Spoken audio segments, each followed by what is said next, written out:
Hey guys, good morning, good morning, good morning. I think it's good morning. Actually, I think it's already afternoon, but whatever. This is Sandra Ayan, your home care provider. I wanted to share a little bit of information with you guys. I was able to get some rest yesterday, and I feel great today. It's been a long time. I forgot what a real shower feels like, you know, because of all the things I've had to do. But while I was sitting there trying to relax and still kind of be productive on my desk and do paperwork and help people as they called, I don't know how this happened, but I came across information in regards to provider fraud. Okay, there are providers that don't always follow the rules, and when I was talking to one of the young ladies at the center where we call in for our IHSS timesheets, the 888-822-9622, which they have two centers. They have one in Chatsworth and the other center is in City of Industry, which is why we can no longer contact our own provider clerk.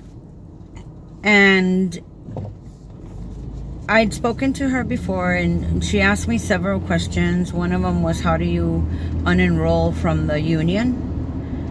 And I told her, and I said, when I unenroll, I am going to be extremely happy, because there's going to be quite a few videos coming out where I'm going to tell you guys what the process is as far as that is concerned. Until then, I'm going to just not say anything. But the other thing that I found out, and once again, I don't know how this happened, I keep copies of all my records, especially when it comes to my check stubs, because being that I was born in Mexico, Guadalajara, Jalisco, I have to prove to the U.S. government, since I fixed my paperwork, that I am a person of good moral character. And that's why I got my green card. The funny thing is that I could have been married a long, long time ago and fixed my papers by getting married. But I was so stubborn, you know. I was young. I didn't know. I'm not the person I was now than the person I used to be. Okay. And I thank the Lord for that one, because man, if he created this change in me, then trust me, I know a lot of people that are a piece of cake, piece of pie. So I keep records of everything. And as I was talking to this young lady, a fraud charge came up. And when I started working, I already did a video about provider fraud, ex-provider fraud, which I want you guys to look at because it's extremely important. I did a video on that because when I started working for a recipient, my start date was my son's birthday, which is August 11. And I remember specifically because I took my recipient out to dinner. I said, you know what, it's my son's birthday, let's go to Norm's, and he likes meatballs, or what is it, spaghetti and meatballs, my Steven. So there you go, happy birthday. And I took my recipient with me. So my start date was August 11th, and I turned in the paperwork. I didn't turn it in as swiftly as I should have, because I just now, today is the 22nd, 23rd of May. I just turned in paperwork for a recipient that I will start working for on June 1st. And you're wondering, well, why are you turning in paperwork that's not even supposed to be turned in until the 1st of June? Well, this is exactly why. Because of the provider fraud. So what happened to me with that case was the young lady that had been working previous to me also started the process with the new provider and with the new recipient, and turned in all her paperwork. And when she turned in her paperwork, of course it takes 2 to 3 months for the paperwork to kick in so that she can receive her timesheets. Now, this particular person received her timesheets, and she received them for the month of June, July, and August. She went ahead and signed fraudulently the timesheet for June, July, and August, which she only worked 1 day in the month of June, but she figured, what the hell? Well, little did she know who she was dealing with at the time. I was not saved yet. And I say that because being that I wasn't saved, I didn't have a commitment to the Lord where I would try, because I'm still human, I would try to walk in his footsteps. So when she went ahead and she got all the timesheets, she signed them all, her name, and then she had, I guess, her daughter sign the other signature, because they can't be the same, because they keep records of these timesheets. And they went ahead and signed them and turned them in, okay, so she could get paid. So the system paid her for June, all the hours that she says she worked. The system paid her for July, all the hours that she said she worked.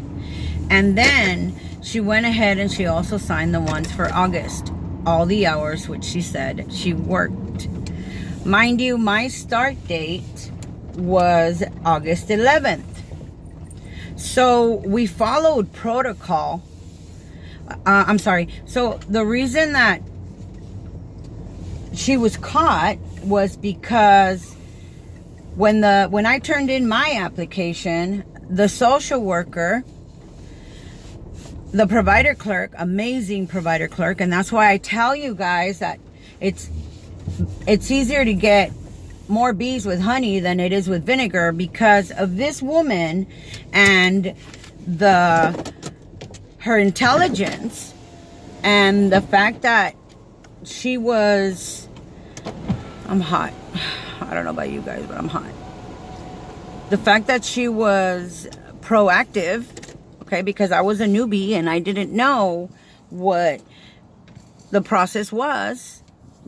I did know, but I didn't quite know exactly how it worked.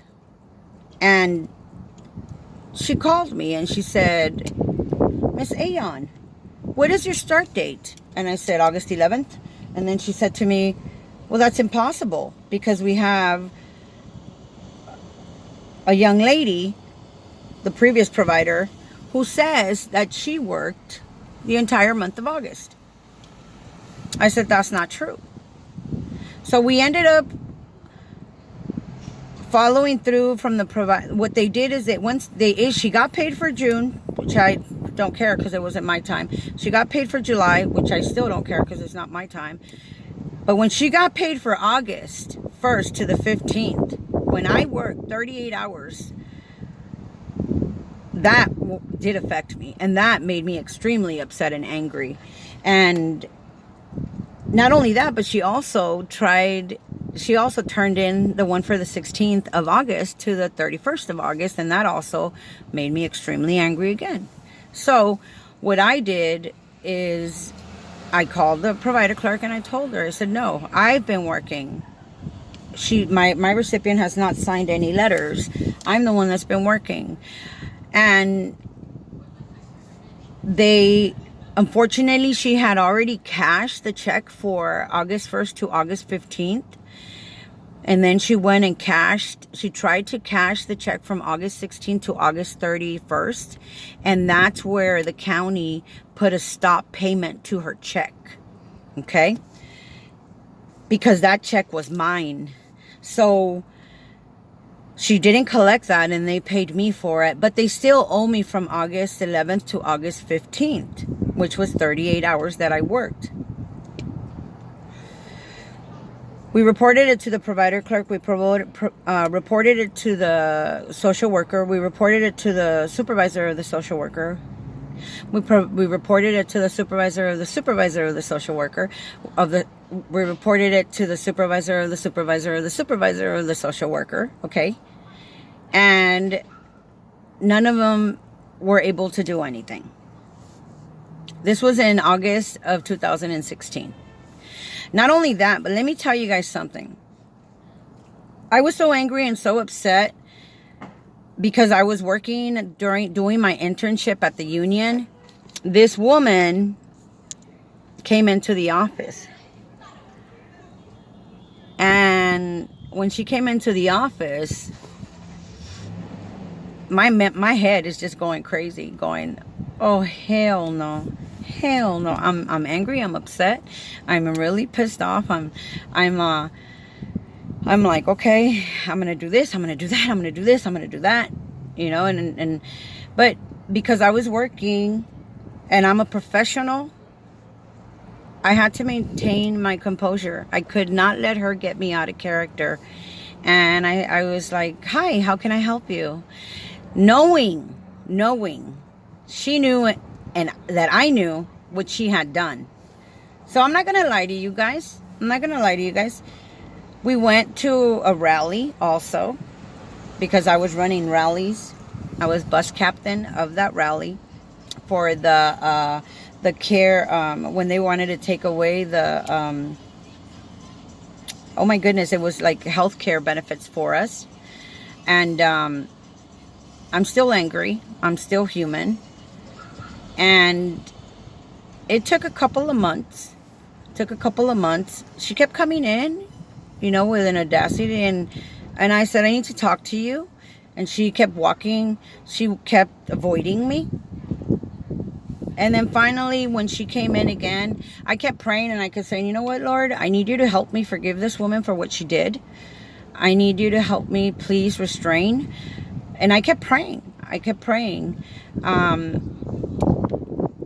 On the 23rd of August of 2016 was when I gave my life to the Lord. And I said, all right, dude, if you're telling me that all I got to do is try to follow in your footsteps and you'll take care of me and never leave me and always provide. And that is the time when I stopped suffering from abandonment issues and all kinds of other issues, right? Help me forgive this woman. So when I walked up to her, I said to her, you know what? I don't know why you did what you did. You affected me drastically. But may God forgive you, because I'm not going to walk around with this anger inside of me every time I see you. I don't want to feel sorry for you either. I just don't want to feel anything anymore. And I told her that. And she knew exactly what I was talking about. All she had to do at that point, because nothing else could be done, was pay me my money. Pay me the money you owe me that I worked for. But of course, people don't do that, and she wasn't going to do it, and she never did. So now I'm talking about 2016, and here we are in 2019, which is almost 3 years, okay? I left it alone, and I said, whatever, I don't care. She can have it. Apparently, she needs it more than I do. So I was able to get over that, but yesterday when I was talking to a social worker, she brought it to my attention. For some reason, she brought it to my attention, and that same recipient that I used to work for wants me to come back and work for her too. So I said to her, yeah, of course, sweetheart, I'll go work for you. You know, she wants me for my organizing skills and cleaning, and, you know, of course, she loves my company. So I went ahead and I said, you know what? Yeah, that's cool. So I got on the phone and I started asking for paperwork, to go send it to her so that I can do the provider enrollment packet, which I know is accessible on the CDSS website. But whatever, you know, at least I don't have to pay for those copies when I go to wherever I have to go to. As I was talking to the social worker, the provider clerk, I said to her, hey, I go, do me a favor. I go, can you send me a timesheet from August 1st to August 15th from 2016? Can you look it up? And I pulled out all my check stubs and I started going through my files and I found the check stubs for the case of this particular person. And I said, can you please look at that and see if you could send me a copy? And she said, oh, I could find it. Here it is. I'm going to send you a copy. I go, can you also send me the copy of my timesheet for August 16th to the 31st? And then she says, of course, but why do you want them? I said, let me tell you. I go, there was a young lady that got paid. She signed for the timesheets and they stopped her check from the 16th to the 31st, but the county still owes me $38. She said, Sandra, you can get paid for that. I said, well, their excuse was, well, we already paid one provider, so we can't pay another one. And we left it at that. She said, no, call the fraud line, the Medi-Cal fraud line. And I said, oh, is that right? I said, okay, cool. So I did. I called the medical fraud line. And I said to them, my name is Sandra Ayan. My provider ID number is this and this. The case number that I'm calling from is from this and this. The name of the recipient is this and this. And the person that fraudulently signed those timesheets is this and this. Can you please have an investigator come out and take a look at it? Well, the process of the investigation, the process of fraud, once you make a phone call, and I know this because it's happened, it takes about 2 months. 2 months. So they basically send that fraud phone call information. It's now a reference number, and they send it to Sacramento, and Sacramento disperses it to the appropriate counties. Once they disperse it to the appropriate counties, a supervisor or an employee will pick up the case. And in my instance, it was a supervisor that was extremely intrigued because she saw my videos. She did an investigation on me and she saw my videos. So it takes about 2 months to pick up the case. And it's not so much for the money, because you're talking about, it's about $400, I think, that they owe me, that check is. But it was more informational what I wanted to know, because I need to tell you guys how this works. There's people out there that do this, you know, and it's terrible because it's not right. You know, you have to do the work and you have to go ahead and provide the service. So not only did she do it to me, she also did it to the next few recipients she picked up on. On top of that, the union knew about this because I told them what was going on, and they continued to employ her. And I don't know why, but I wanted to make an example out of her to show people that you can't do this. And this was 3 years ago, and because I've gone through a process of becoming a better person and being more caring and more sympathetic to other people's needs, I left it alone, but yesterday it was all brought back up. And that's why I say what goes around comes around. You know, if you do good, good things happen to you. If you do bad, bad things happen to you. Who cares what the reasons are? Just do good things, and that's the simplest way you could do it. So now we're pending an investigation that this female has absolutely no idea that is actually going to catch up to her. And I feel bad for her because she did this.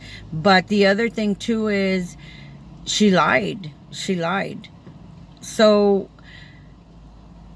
she didn't work a day.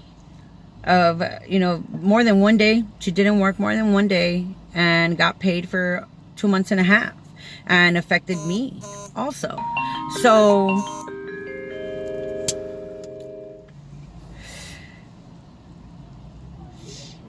that recipient that I worked for still loves me, apparently. I want you guys to be extremely careful when you guys do, you know, hopefully, oh, it's a nice bow. She looks pretty. Be careful, because fraud is extremely important. You know, it could damage you. Like I said, I feel sorry for her. The other thing too is I'm also going to follow the chain of command. And like I said, this is more informational than it is as far as money, because God blesses me constantly. But the next process would be to contact, since I've already contacted the provider clerk, is contact the social worker again, contact the supervisor of the social worker, contact the social worker and get her address where she lives. Why? Because I can take her to small claims court, which is actually the least of her worries.